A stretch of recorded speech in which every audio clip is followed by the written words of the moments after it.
Kia ora, Whetu Moataane from Raetihi Pā. So in the last 6 to 7 months we have been a kore marae. We've had a few tangihanga and a few hui and wānau hui.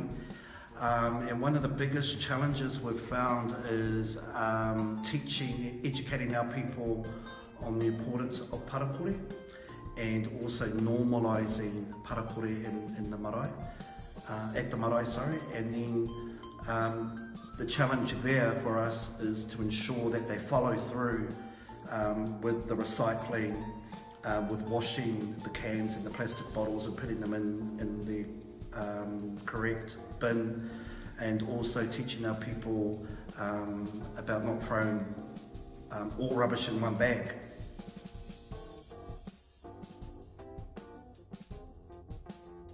So when wānau come home and when they do use the marae, we go through a bit of a kōrero with them about the parakore and what it means and how important it is for our marae and our community.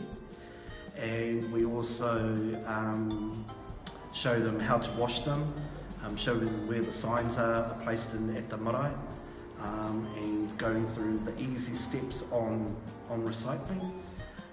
But we're getting there. 7 months.